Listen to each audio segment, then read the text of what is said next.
Well, hello friends and neighbors. John, your whiskey neighbor here, and welcome to my kitchen table. It has been a great year for tasting whiskey with you guys and seeing what the community recommends and having an opportunity to try a few bottles. Today, I know I'm a couple of days into 2020, but I'd like to share with you the best of the bottles that I picked in 2019. Sorry. So this is the best whiskey that I've tried for the first time in 2019.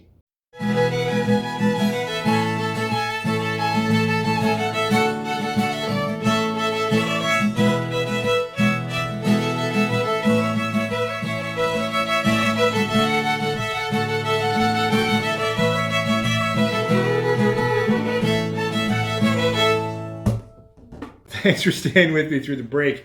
As I said, just real quick, because I know just about every channel does either a best whiskey or a best few bottles of, and then the year, and this is my best whiskey of 2019. My ground rules are I have to have tried the bottle for the first time in the year, and I have to have owned the bottle. So that limits what's on here, because there is certainly whiskey that I've had a couple of years ago that I'm like, well, that probably is still the best peated Scotch that I've ever had. That's not this list. This list is the best whiskey, and I go across categories. I do Scotch and Irish and bourbon and Canadian and rye. This is the best whiskey that I tried for the first time, new to me, in 2019. So let's start it off. The first one is actually a sherried Scotch. So in the sherried Scotch category, best bottle I cracked this year is actually Glenfarclas 105. This is a cask strength Scotch, non-age stamped, released at 60% ABV. It's a big palate. It is, I think, both a sherry bomb and a cask strength monster, if that's the right word. So it really gives so much value.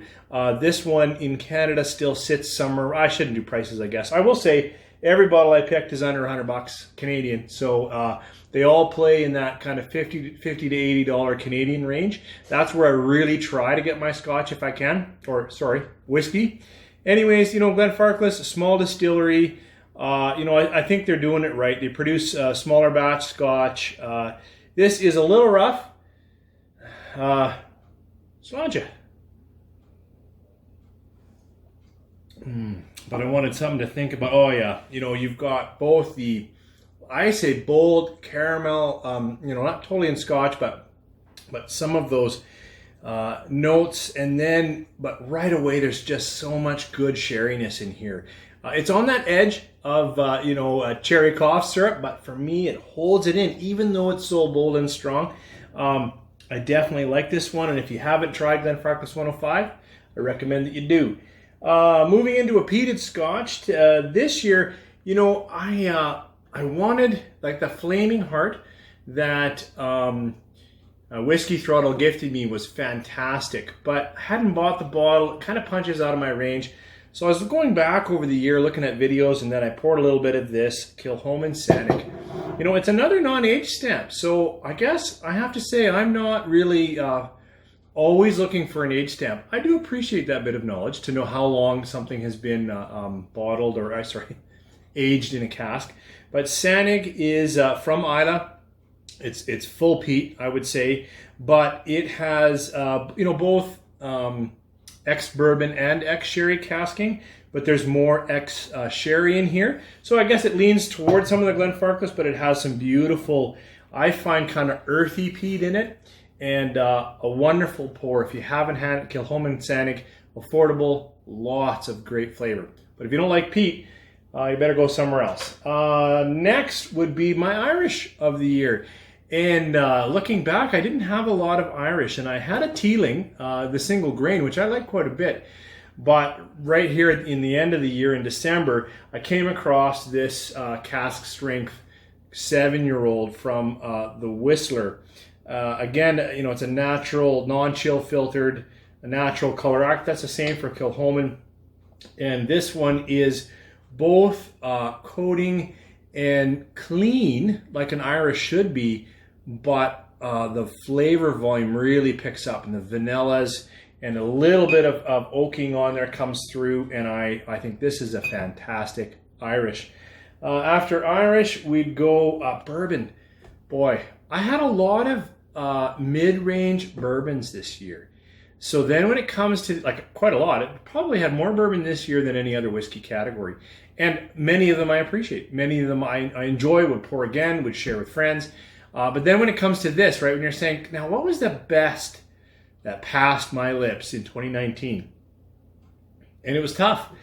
Even reviewing the Old Forester Prohibition 1920, I said, oh, I wanted this to be my bourbon of the year, and it's not quite there. And I think a lot of people were like, why not? That should be your bourbon of the year.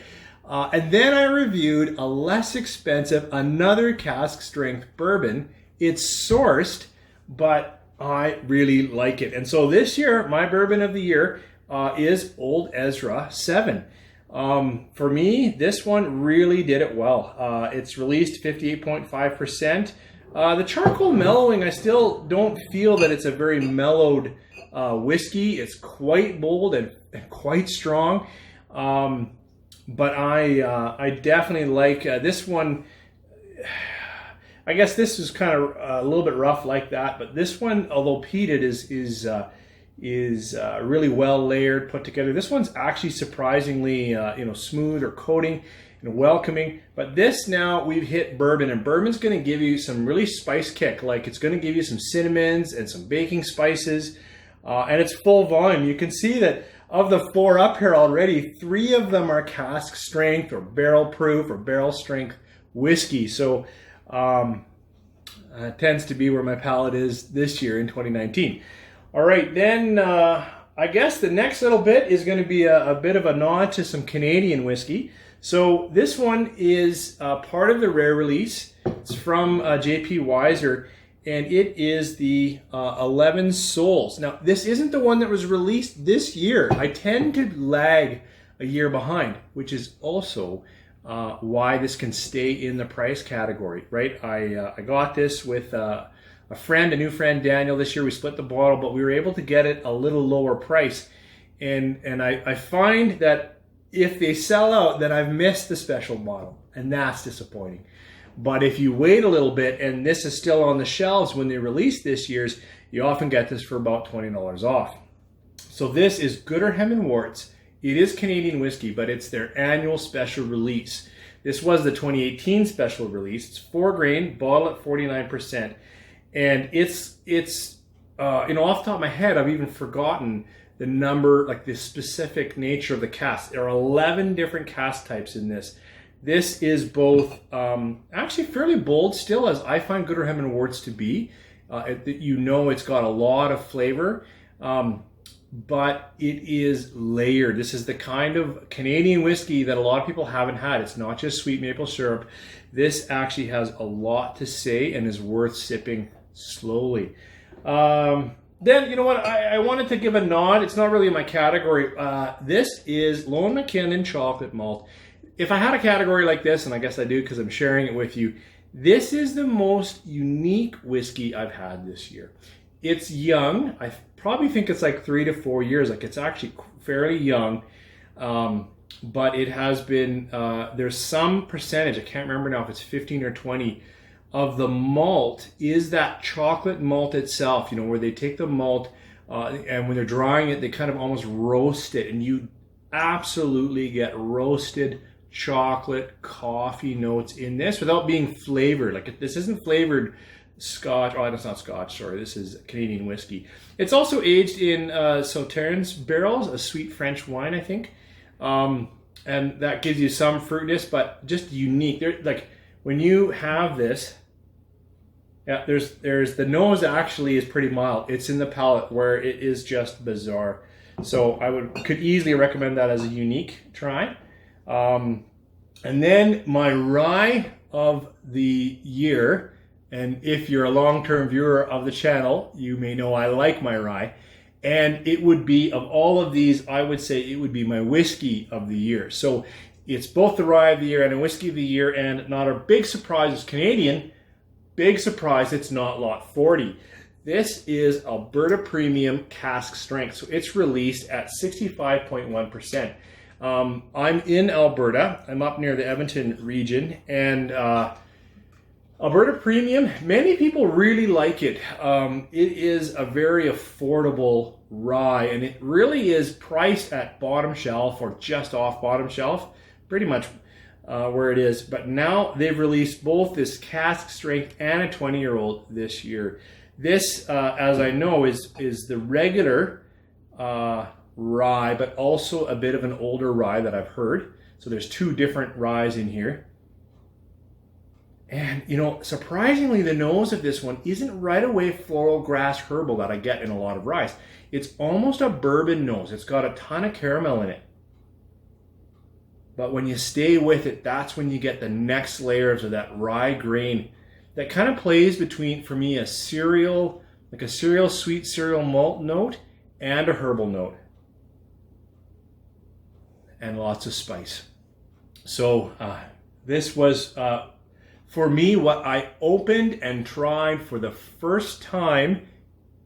Okay, now I know one of these bottles isn't the first time, but the first time I reviewed it on the channel. So I definitely looked back over my list and saw these were the reviews. I reviewed each one of these bottles in 2019, and they were the best.